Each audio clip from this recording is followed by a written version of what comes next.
Okay. Hello, everyone. This is Rodrigo Plancarte. I'm the RSM for Mexico and Central America. I'd like to welcome every one of you that is watching right now or is watching the recording later during the week or after that to this Hop and Brew School webinar, this new session. We're going to talk about what is agronomics, as you see, and we're having great guests right now. So I'm going to start off by introducing them by the order they appear on my screen. So Junior, why don't you introduce yourself and what do you do at your farm? Yeah, my name is Junior Loza. I'm the farm manager at Loza Farms. We've had this farm since 2006. Thanks, Junior. Diane? Yeah, my name is Diane Gooding. I'm a VP of Operations for Gooding Farms. We're located in southwestern Idaho, about 45 minutes from our state capital in Boise and about 10 minutes or so from the eastern Oregon border, so Pacific Northwest. Awesome. Joe? Hello, everyone. My name is Joe Catron. I'm the Vice President of Brand Management for Yakima Chief Ranches. Have the great opportunity to work with farmers all over the Northwest, growing all of our various brands. And I've been with the company since 2013. Thanks, Joe. And Rob? Hi, everyone. My name is Rob Laurie, and I'm a grower services manager for Yakima Chief Ranches. I'm based out of Oregon in the Willamette Valley down here, and spend the majority of my time working with farmers down here, basically in agronomic support and quality assurance of our cultivars. Awesome. Thanks, guys. So before we start off the conversation, we'd like to have some introductory slides to start off the topic. So what is agronomics? To begin with, I'd like to mention our mission at YCH. We have a very important mission that we carry ourselves everywhere we go and for everything we do, and that is connect family hop farms to the world's finest brewers, and that is all of you that are hearing us right now or watching this session. And one of the things that we do to accomplish this mission is things like this event right here with Hop and Brew School and these sessions with the growers. Well, we couldn't do Hop and Brew School in person and having everyone at the farms as we would like. We are bringing the farms to you in wherever you are around the world. Can you put the next slide, Nicole, please? So this mission I mentioned has its roots with the heritage that we have and the history and identity that we have at YCH. We're proudly the only hop company that is 100% grower owned. Our grower families have been in the valley or in the Pacific Northwest region harvesting hops since the 1800s. These family hop farms, they all have the same something that unites them, all of them, and that is they're very committed to growing the best hops in the world, the best quality hops. Also, we not only work with those grower-owned hop companies, but also we work with some allied growers as well. So we work with over 50 families throughout the Pacific Northwest. Similarly, we work with Yakima Chief Ranches, that is our partner for hop breeding and brand management. And I will let Joe or Rob talk a little bit more about what YCR does and what does brand management mean, really. Some people in my region or some in other parts don't know exactly what does mean. Yeah, I can take a crack at that real quick, Rodrigo. At Yakima Chief Ranches, our real core competency is developing new hop varieties. And so our company was founded by three farms here in the Yakima Valley back in the 1980s, and really focused on value creation. At that time, and our other growers on the panel here can attest this, that being long-term family farms, things weren't always. It wasn't always as fun and as sexy, if you will, to be a hop farmer as maybe it is today. There was some really tough patches and some really tough times for a lot of farms. A lot of farms, lost the business, were bought up by other farms. And so at the time when the company was founded, it was really one of those low points where there wasn't a whole lot of value in the industry. Everyone was basically at that point really just focused on growing alpha varieties And as every other commodity market, alpha acid, it's not a truly sustainable. It's a little bit of a boom bust cycle. It's a commodity.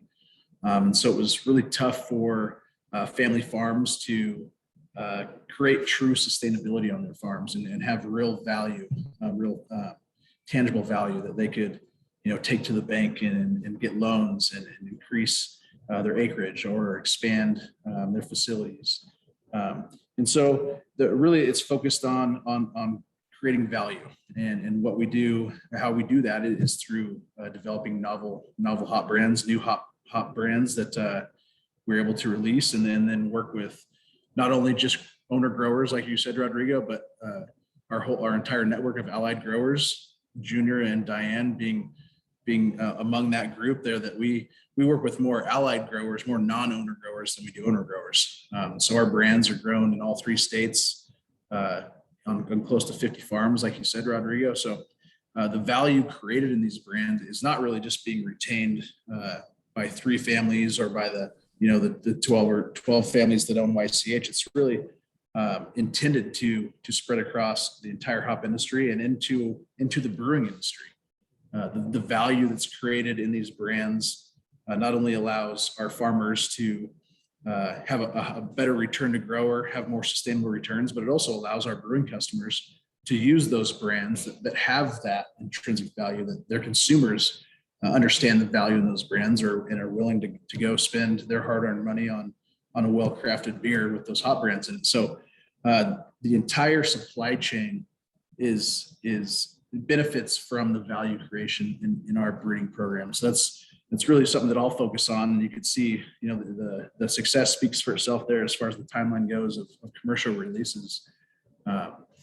And we continue to keep our foot on the pedal and continue to look for novel agronomic characteristics, novel aroma and brewing values. Look forward to communicating and working with the brewing community to really focus on what their needs are and what's next for them. So we're here to serve their needs, and we're looking forward to what the future holds. Awesome. Thanks, Joe. Also, taking from that what you were saying, this model or this way of working with grower owners and allied growers also allows us to reinvest in different parts of the supply chain, not only the hop brands or different products and research and development that we have at YCH, but also with what you were saying in YCR, like making new or developing new varieties, and also investing with the return to grower to all of these farms, these family farms, to invest in new facilities, in more workforce, new quality programs as well, and also improvements on agricultural practices and more things. That is exactly what we're going to discuss today. Nothing we do could be possible without the support of our growers, their experience and wisdom in their decisions to manage their farms and to keep delivering these amazing hops and hop products that are being used all around the world. So what best to do that hear directly from some of our growers and how this becomes a reality. So I want to start off this conversation by hearing a little bit about the history of your farms and farming experience. So why don't we start off with Diane, if you can tell us a little bit of the history of Gooding Farms and your farming experience. Yeah, be happy to. Yeah, so I'm a 6th generation hop farmer. Our family originally started growing hops kind of in Rob's neighborhood there in Oregon, Willamette Valley, 1895.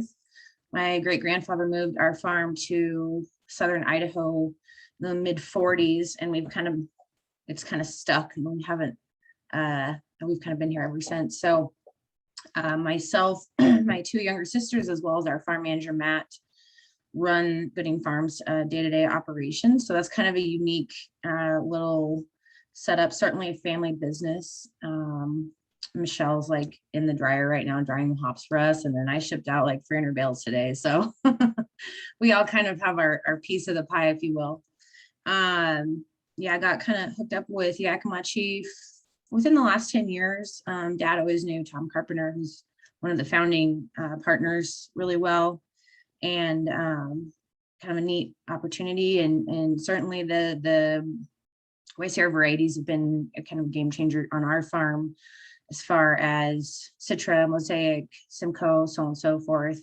Prior to 2014, 2015, we were predominantly alpha driven as a business, and as Joe alluded, very much so boom and bust. Dad's whole career was either great or garbage, pretty much, as far as pricing in the market goes. And really the great just kind of would even out the bad years, and you'd get kind of back to center. So really neat to see all this collaboration with brewers and growers and dealers and so on and so forth.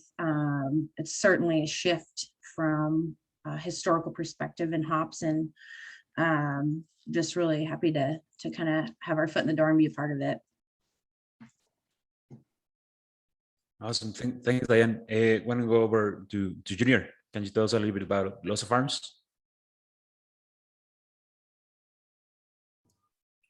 Yeah, hi, my name is Junior Loza. I am a first generation hop farmer.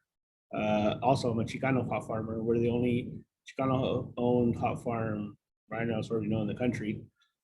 We started this in 2006 here is when it became ours. But my dad started to work here in 1976 as an employee till 2006. I started working here in 1996 when I was 13 and worked every harvest ever since. I do the day-to-day farm manager stuff.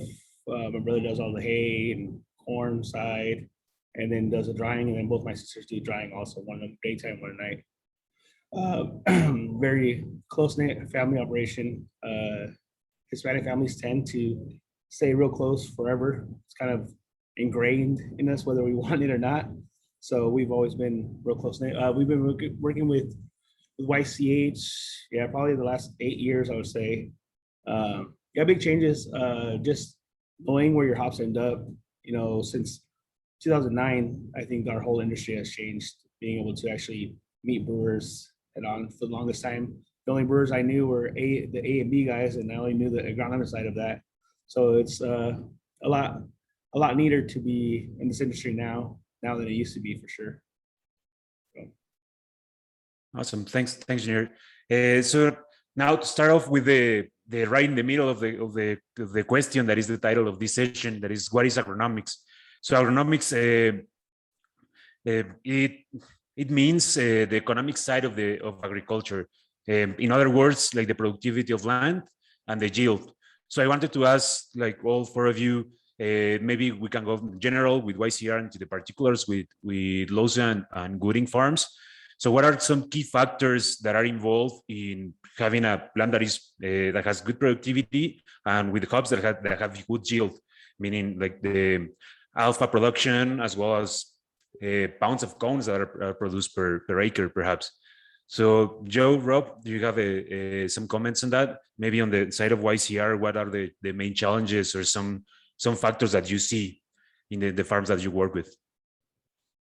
Yeah, I could probably just start on this and with a bit of a broad overview, because there's so many different factors that go into agronomy and farm management, from your nutrition and water management, your soils, to pests and diseases.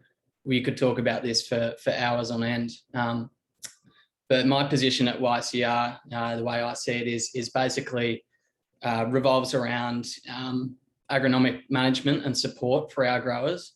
Even though most of our farmers already have agronomists and some experts in their fields on crop management, my position is basically trying to be a backstop if anything goes through to the keeper, or so to speak.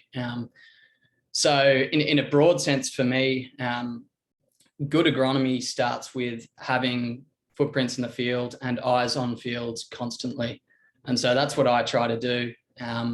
It's basically just being present and knowing your crops. So I'm out there most days checking on our farmers' fields, looking for things like pests and disease pressure, nutrient management, and that sort of thing. So at the end of the day, it's about being involved with your crop. And at the end of the day, that's what drives your quality and efficiency. So the farmers here, they're the real experts on their agronomic practices, and they're going to vary between farms. So Junior and Diane can probably speak better on that than I can. But I think one of our core competencies and something we're really building on here at Yakima Chief is being an extra line of support for these farmers when it comes to agronomy. And yeah, we're really excited to push this forward and to see how it can build our efficiency and our quality of our product, which is hops, and which goes into these good beers at the end of the day. Awesome. Thanks, Rob. Joe, if you don't want to add anything, we can move to Diane.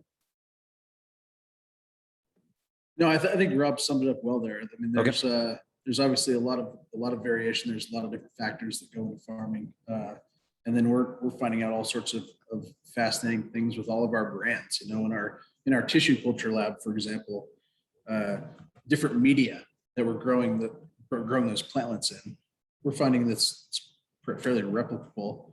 Each brand has a preferred media, you know, so we're starting with just the plants themselves have preferences. And so going into all these different soil types, different weather conditions, all these different, and the different growing regions, it's if it was easy, everyone would do it. Diane?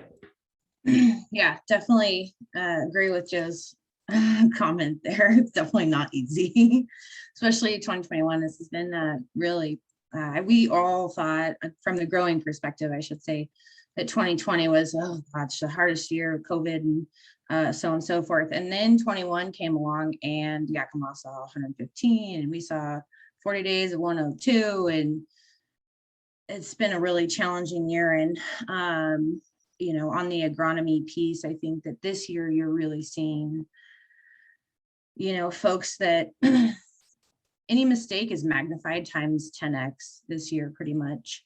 How that will play out in the crop, we'll see. Early stuff on our farm, can't speak for everybody, but oils are up, alphas are a little low, but not like in the dumpster.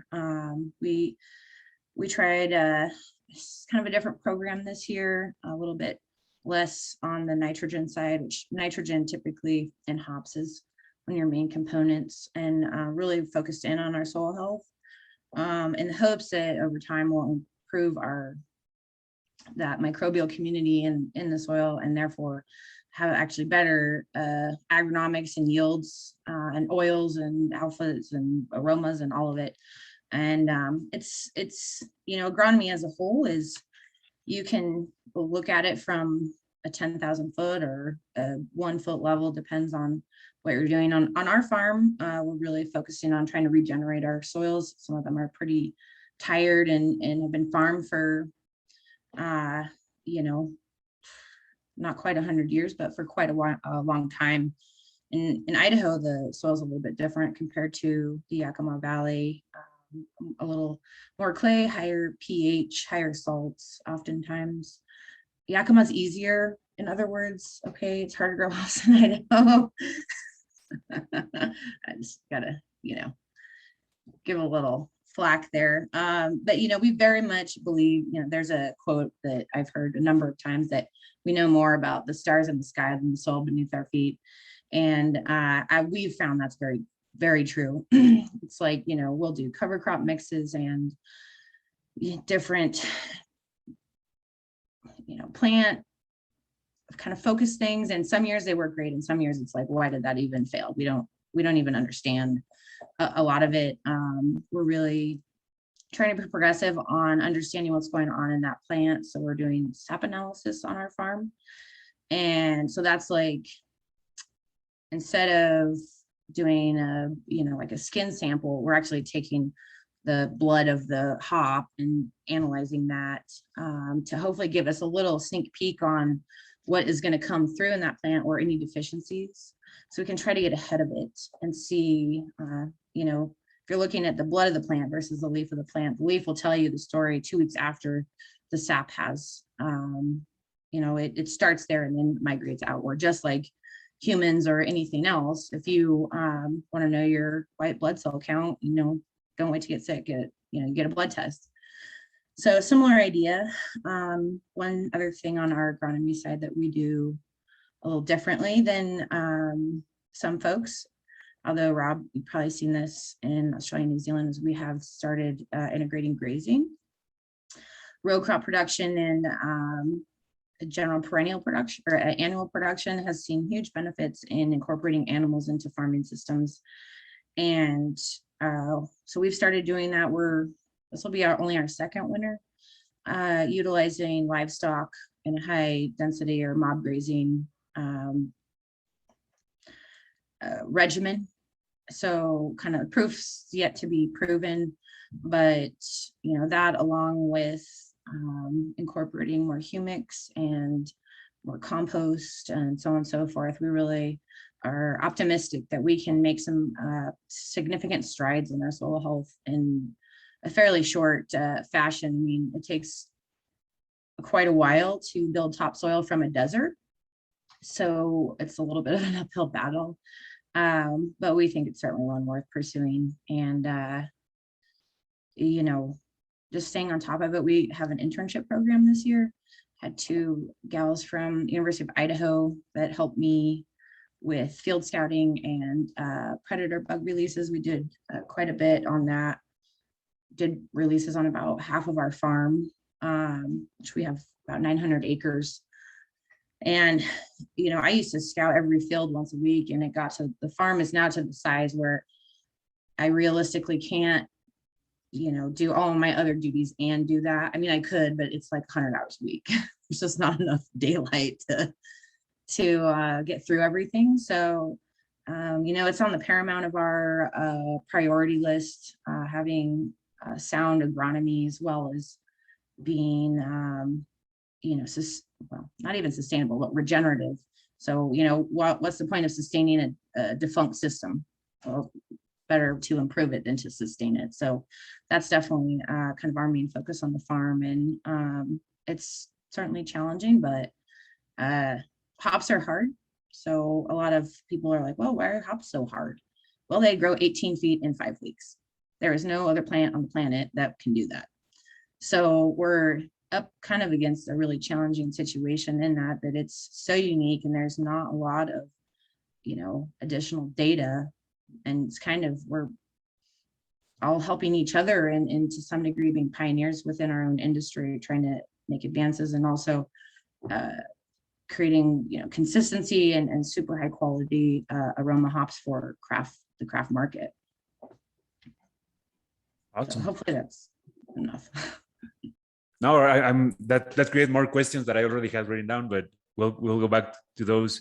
I wanted to hear also about from Junior. What do you think are some key factors that are involved in this productivity and yield, and what are you facing at Los Farms?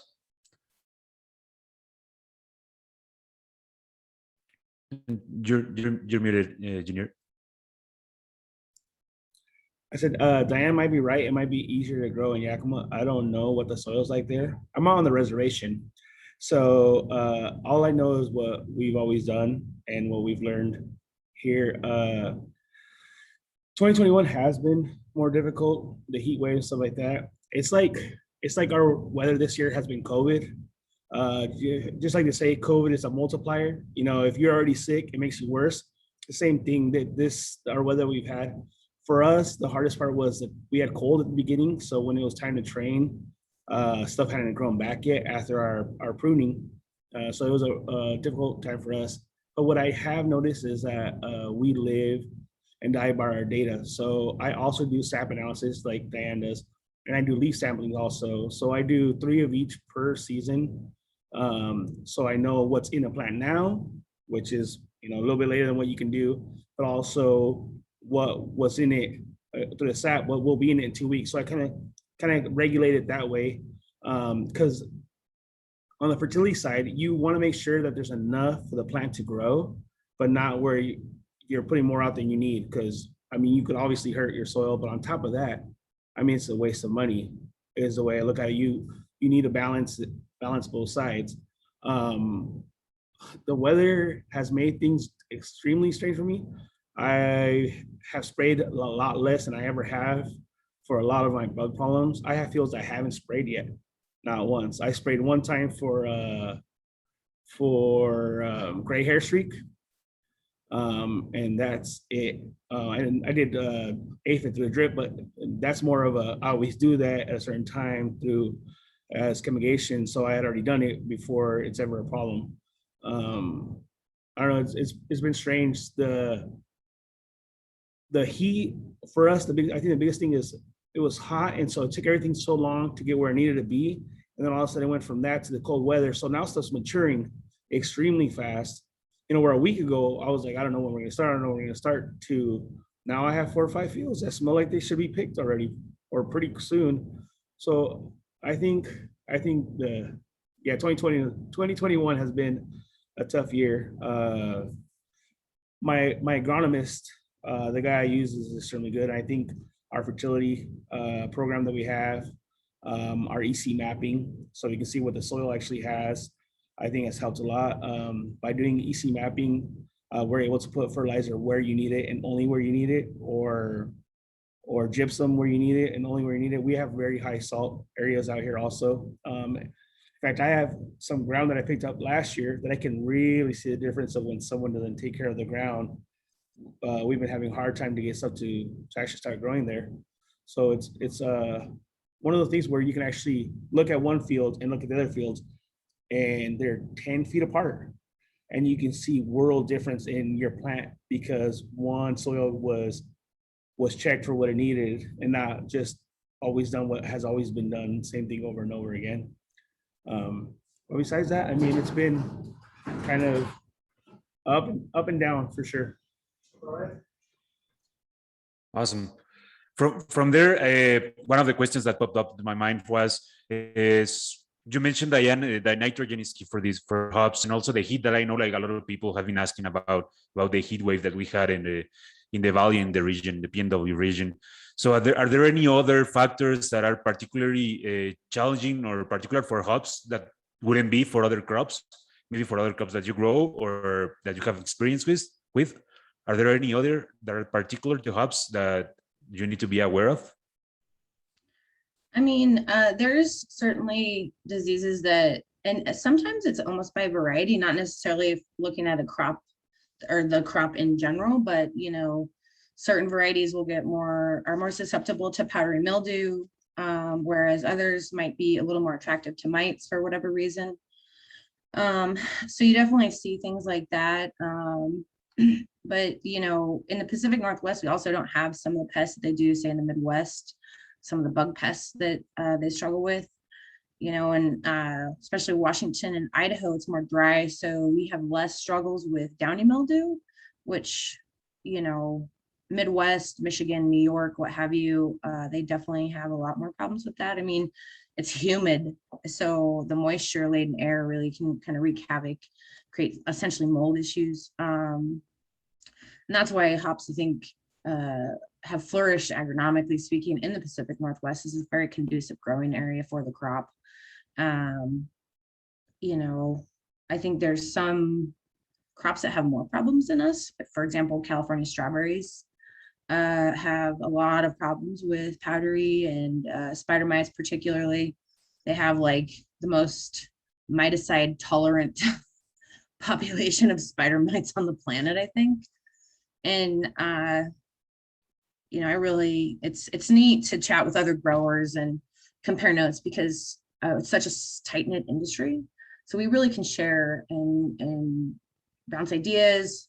You know, we'll sit under my tree on the patio and some of the other fellow growers in the area, and we'll just, you know, compare notes and this and that, and oh, this product was good, or the calcium's not coming in, or what have you. So I don't know that, unless I'm missing something obvious, but I don't know anything specifically disease-wise. It's just all crops can get varying levels of disease regardless of crop type, I guess. Diane, I've got another question for you. Earlier on, you mentioned your composting and cover cropping. In recent years, with these hot, dry seasons that we've been having, and issues around water availability, have you measured, or anecdotally have you seen an increase in soil water retention as a result of those management practices? Yeah, so yes and no. It depends on what crop you're cover cropping with. For example, say you plant some spring wheat or some fall wheat, winter wheat in the, October or whatever.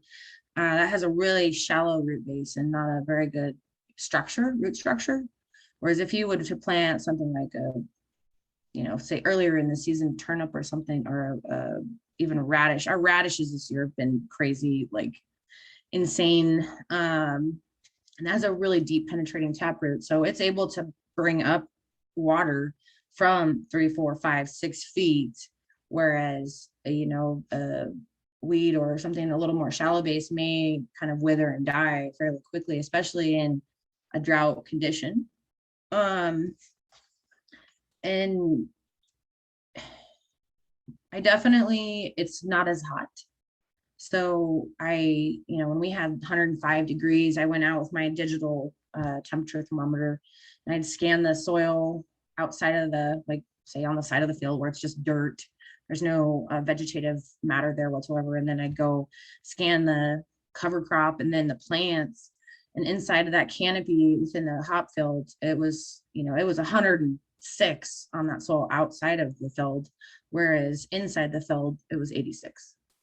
So plants are really good at self-regulation, but you got to kind of set them up for success, right? So if you have a big bare spot and it's going to naturally be warmer.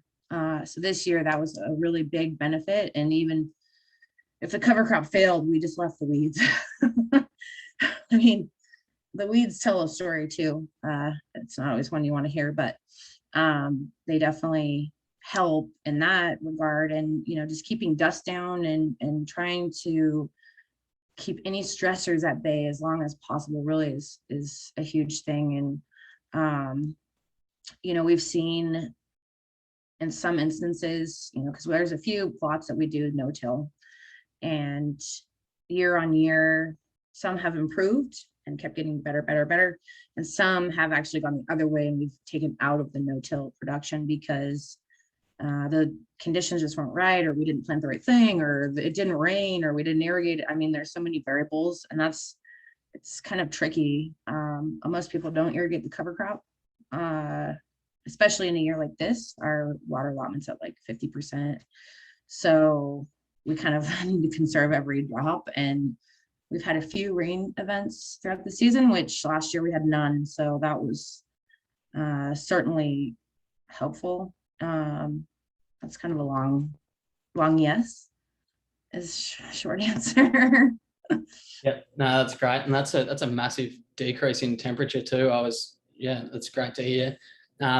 Any other, I guess, between both of you, Diane and Junior, any other management practices that you're trying to use or looking into to increase water use efficiency, or to better use your water resources, so we're not just leaching it through the soils?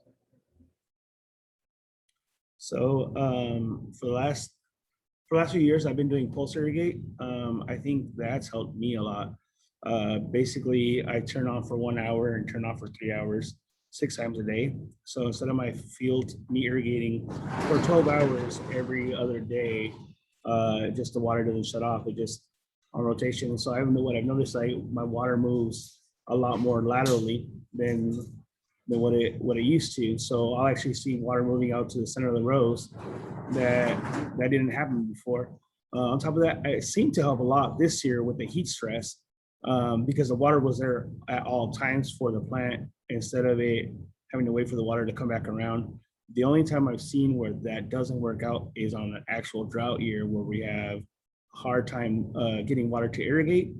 Then it's really hard for you to catch up with the water. Then you have to switch back over to the way you normally irrigate, where 12 hours on, 12 hours off sort of thing.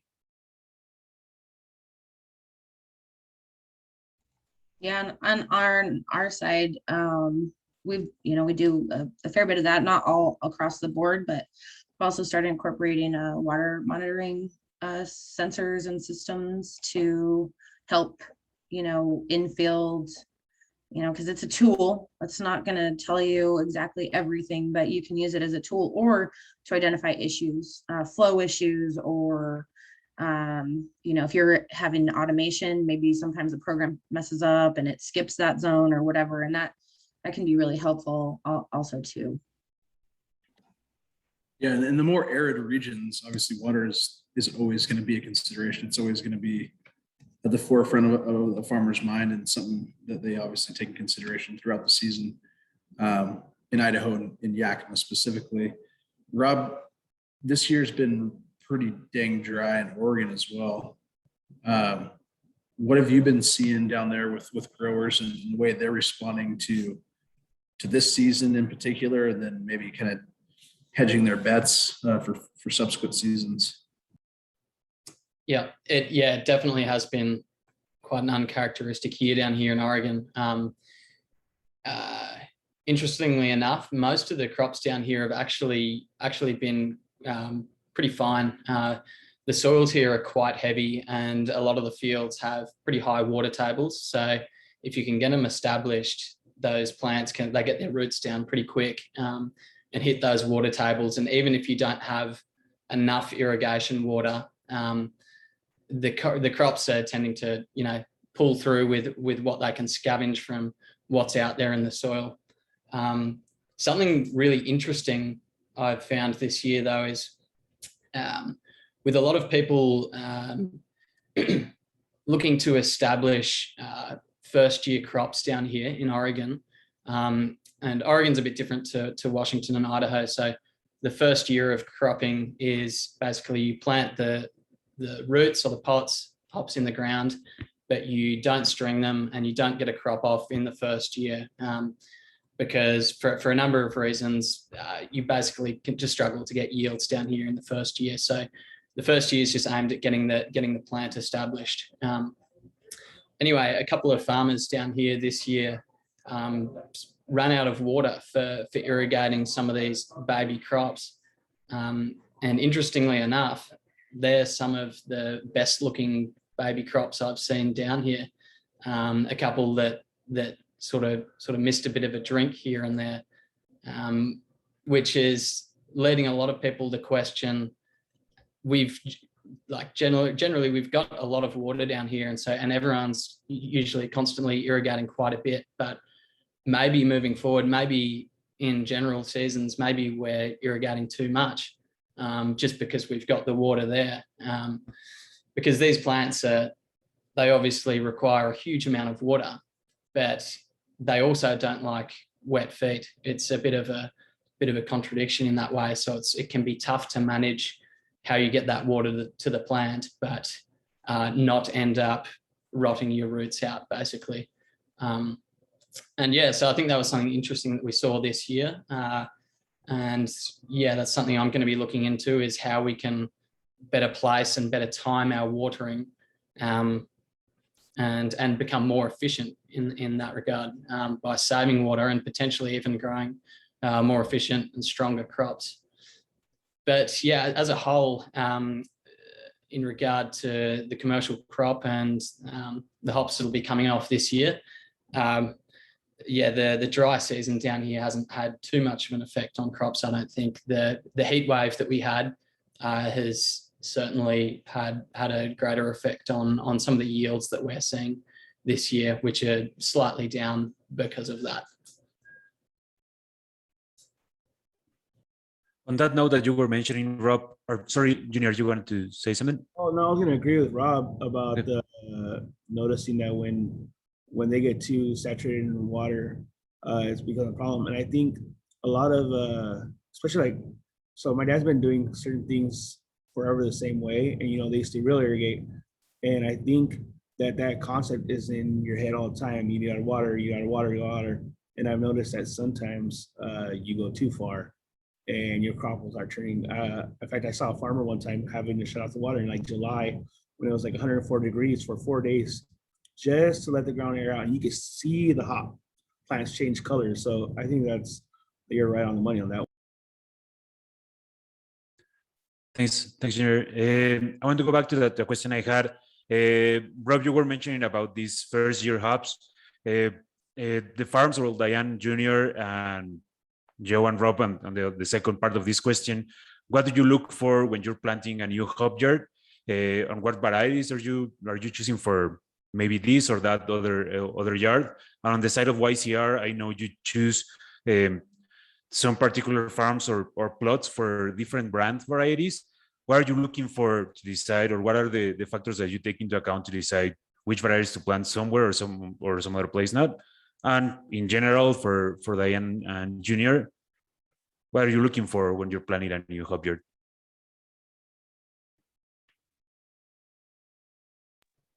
For me, I think picking window is going to be my biggest thing. First of all, I need to make sure that I can actually pick it when it's supposed to be picked. I think that's the hardest part. That's one of the reasons why we're such a small farm, only 350 acres, is because we've tried to grow as responsibly as possible, so that when we're able to keep picking when it's ready. The second thing is on how well it grows. Traditionally, we've grown varieties that don't grow that good in our area. Where Diane says she was a high alpha grower back in the day, we've always been aroma, and a lot of our aromas that we grew better, like in Oregon, for example. But we still grew them just because they work better in our picking window.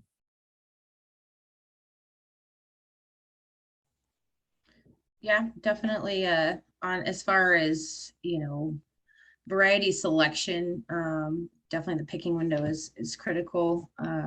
With the middle portion of harvest, or the 10th to the 20th of September, really kind of booked up with Citral Mosaic. Got to be a little selective there.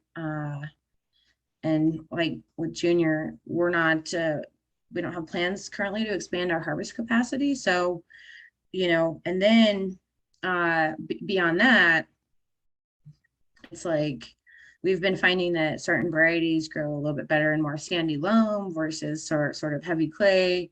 And the trouble there is, like, you don't always have a pick on the field. Like, Junior's 350 were a fair bit bigger, but I can't just go and be like, oh, I want that 40, it's mine now. It just doesn't work that way. So, we've seen that field prep, excuse me, is pretty important. So not having compacted soil, having some sort of tilth and organic content there, not just taking whatever piece of ground. And right now we've had hops in some of these fields for so long, we actually are rotating trellises all the way out of production. So not only are we taking the hops out, but we're taking the trellis down, the poles, the anchors, all of it, to give that ground a rest. And we've seen really great success with that, going from, say a 2 or 3 year rest and then coming back into production. And it's just, in annual plants, you rotate your garden. You don't always plant tomatoes and watermelons in the same spot every year. And so even with a perennial planting, it is kind of nice to give the ground a rest and have it see some, different types of root material, plant material in that soil. But, not having compaction and not having the ground where it's sealed off in the spring, you can get a crust, and all of a sudden the hops can't push through the crust. And that's a problem. So it's really attention to detail on that, and having the right tool for the right job.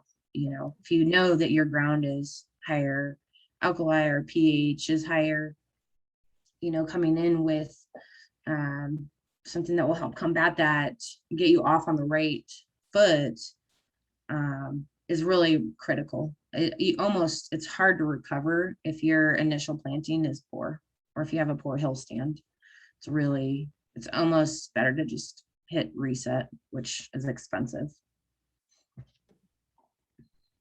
That's a lot of great points there by both of you. It's always one thing that really fascinates me, getting to work a little bit on the procurement side and getting to figure out, like they were talking about picking windows for these different brands. I always think it's interesting to think how they figure out the logistics of getting the hops back to the picker, because they were talking about, they've got capacity. They can only pick so many acres a day. They can only dry so many hops in a day. but also you've got trucks that are going out and getting the hops from the field and then bringing them back to the facility. So you've got to account for, well, how many trucks do I need? What's my radius here? How big of a radius do I actually want to go look for land in? And in all of our regions, in all three of these agricultural valleys, they're also really fast growing areas for people moving into. So we're competing with, insane real estate markets. We're competing with just crazy prices for acreage, and that includes farmland. So I know like Idaho is a great example. Diane, you guys everyone's been up on the bench there forever and ever. And now in the last, I don't know, 6 or 7 years, how many thousands of acres have gone in the formerly like, well, we can't grow hops down there in that sand. And now the Arena Valley is just filled with hops. And so as far as a company, YCR, we don't go out and, like Diane said, we'd love to go get all the best land we could, but it just doesn't work that way. And so we're in the contracts that we have with all of these various growers, they're the ones going out and buying, buying land and choosing to put it into hop production. So it's tough, and like acreage is very expensive right now. And so, like Diane mentioned, there's a lot of people going in and trying to regenerate old fields. We're doing a lot of work in our tissue culture lab and our diagnostics lab as far as producing virus-free planting material, so these growers can get great starts, like Diane was mentioning. And so we can try to control what we can control and try to produce the best planting material possible, and then get it in the hands of these able-bodied and able-minded farmers and help them the best we can. But it's really their land and it's their farms, and so we just try to do the best we can to support them. Thanks, Joe. Those are also the great points there. I want to touch on the picking windows that you were mentioning. Maybe some people don't know about it. I understand those are key for your farm efficiency, but I also understand that they are key as well for the quality of the hops. Why is that? Why picking windows are so important on that? And also on the second part, can you talk a little bit more of the quality programs that you're involved with and that are applying to different farms around the PNW? Yeah, absolutely. That's a good point. So once, like I said earlier, our core competency as Yakima Chief Ranches is really develop breeding new hops. And so the work that Rob and I do after the fact, after those hops have become a commercial brand and working with all of our allied growers across the Northwest, is really developing the best practices or attempting to hone in on the best practices for each of those brands. And so harvest windows are just one of those ways that we can focus on peak ripeness. Just like any other crop, you don't want to pick it too early where it's not expressive. You don't want to pick it too late where it's off-putting. Hops have many hundreds of compounds that are volatile and that can change quickly. Oils and acids and all these different compounds within lupulin glands are dynamic and always evolving. And so for us to try to take a brand and hone in on what makes it the best expression in beer is really what our focus is. That being said, we typically don't have 117 degrees in late June, and we typically don't have 40 days of triple digits in Idaho, and we typically don't have a drought in Oregon. And so it's just one tool that we can use to help evaluate ripeness, to help protect brand integrity. That being said, this year, and I'd love to hear from the farmers on the call here, things are weird this year. We've got early picks, Simcoes, Cascades, Centennials that are still kind of on the green side, like not really quite ready. And then we've got those middle window Citras, for example, that are really ripening quick. And as Junior alluded to, the cool nights are really hastening that ripening right now. And so this morning I was loading out fresh hops and I had a beanie on and gloves on, and it was 41 degrees. So we're living in a high desert here where we have some pretty drastic temperature fluctuations. So, like I said, it's one way to evaluate ripeness. It's one way to try to protect and hone in on a brand specific, parameter for each of those new varieties or each of those commercial varieties. But every year is different. And so that's really important that we keep lines of communication open and with our growers and make sure that they're being served in the way they need to be served. This year, there's going to be some brands probably picked outside of window, maybe a little early. Some might be picked outside of window a little late, but that's something that we evaluate on a year-to-year basis and work with our growers closely on. So they know their crops better than we do. They're the ones out there every day and watching it progress. So it's a delicate dance, but it's just one of those things that we can use to try to hone in on a specific brand parameter. Yeah, for me, picking window, I mean, obviously YCR and Yakima Chief has picking dates that to kind of give us a ballpark figure on when we should pick, like Joe was saying. For me, I always feel like I know I can only pick 30 days worth of hops. And if they traditionally ripen at a certain time, then I try to pick and choose the varieties that I want.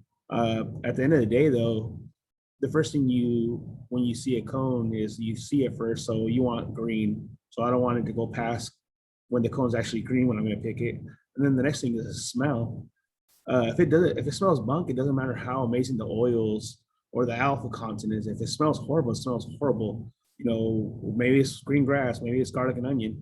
I mean, yeah, there's people that will like one way or the other, but you try to hit that peak of the best quality for that product. And so that when I say picking window, that's what I'm thinking about. I only have 30 days. And if there's 10 varieties that harvest in the middle, like Diane was saying, well, then I make sure that however many acres I do is how many acres I have of that stuff, and I don't go past that. So I keep it on that peak the whole time. Thanks, Junior. Then do you want to add something on the picking window side, or? Definitely agree with Joe. Weird.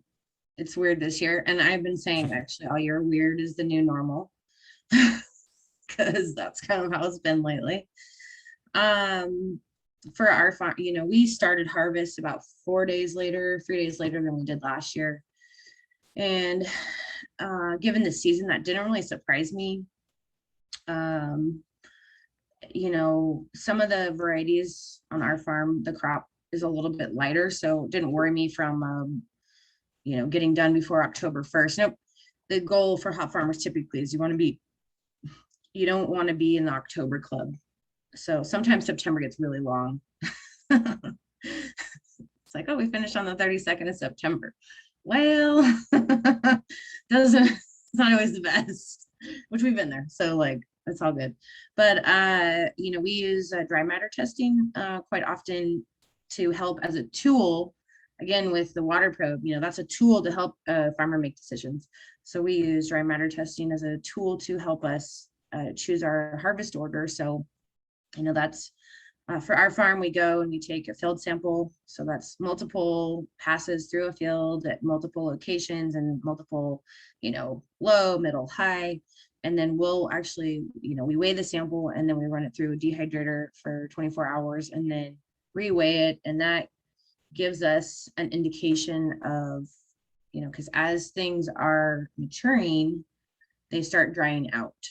So as your dry matter rises or your moisture is dropping, it's a harvest readiness indicator. And we have ranges that we have typically targeted for each variety. So, you know, the last week of August and the last couple of weeks of August and the first week of September, we're tracking a whole bunch of different varieties because we grow about 13 different varieties. So, and sometimes it's like, well, sometimes we pick the Cascade before the Chinook, or sometimes we pick the Chinook before the Cascade. And where does Simcoe fit? Where does Amarillo fit? Where does Idaho Gems always first? So like, that's not a big deal. And it's really, it's kind of a juggling act, honestly. Like, I just feel like the ringleader of the circus is kind of how it goes. And this year has been particularly true that way. But, you know, and then, for example, one of Joe's colleagues, Drew, was down earlier this week and I said, hey, go check that field out. Like, it's coming along, but it's not quite there yet, in my opinion. He's like, you know, it's starting to smell good, but I think you can wait a little bit. It needs to size up some more, and that'll help increase your yield and things like that. So there's a lot of thought and consideration that goes into it on various farms and various levels. not everybody's overthinking the harvest order the way we do probably, but it's just it's a little bit tricky sometimes, but you know, with experience and these tools, it helps you make hopefully the right call at the end of the day. Of course. So we're closing in on the hour, and I know this is a really busy time of the year for all of you guys. So while we wait to see if there's any questions from the audience, I want to ask you all a question that I love asking everyone, and this is, what is your favorite crop variety to grow or work with, and maybe it's the same one, maybe not. What is your favorite crop variety in an IPA? So who wants to give that a shot first? That's a loaded question. Was that your favorite grower? Did you say, Rodrigo? Yeah, your favorite variety to grow or work with, Oh, and your favorite variety on an IPA. I want to know Rob's favorite grower though too. That could get, no. All of them. I'll have them all of the Oregon ones. How's that for contentious? There you go.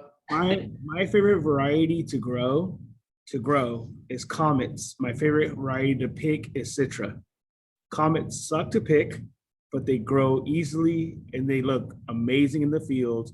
Big cones. Every time you look at them, you're like, oh, that's a 12, 14 bill crop. And then you pick them and it all falls apart. But Citrus pick so nice. They're just round enough. They go through the picking machine super easy. They go through the picking machine, smells amazing when you're doing it. So just growing, Comets, picking, Citra all day.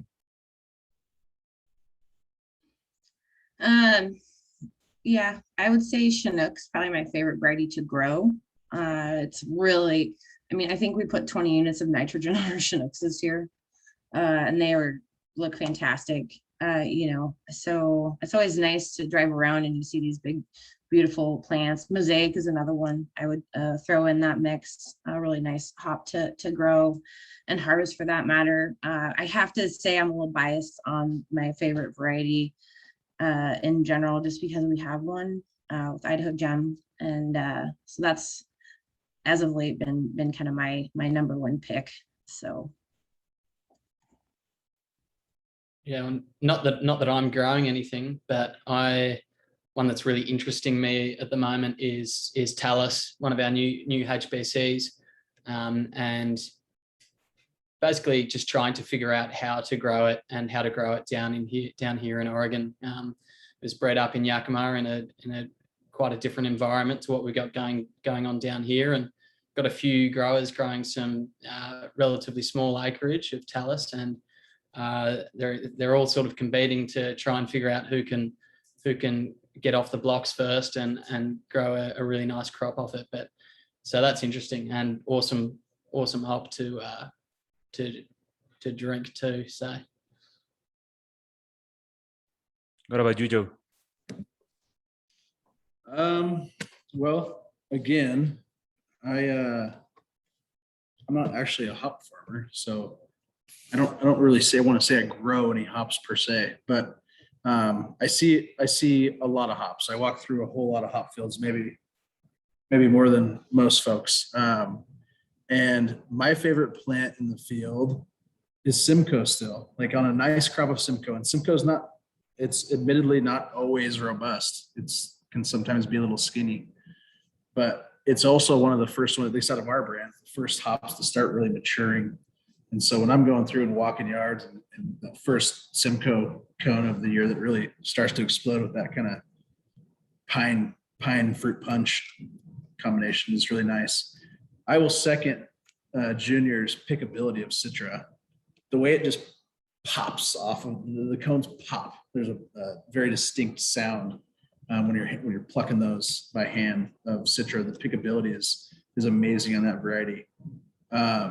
In the kiln, I think that's kind of an underrated place for evaluation of hops, maybe, but different hop, just the aromas really start to explode in the kiln and maybe start to smell more like they're going to smell in beer because it's warm, it's kind of humid in there, and I really love laurel in the kiln.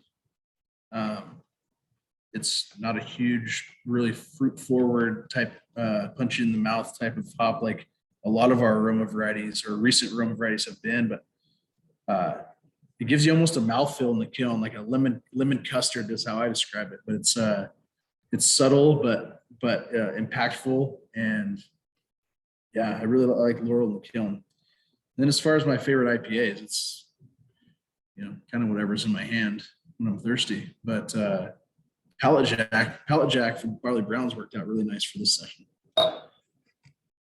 Jealous. Awesome. Jealous as well.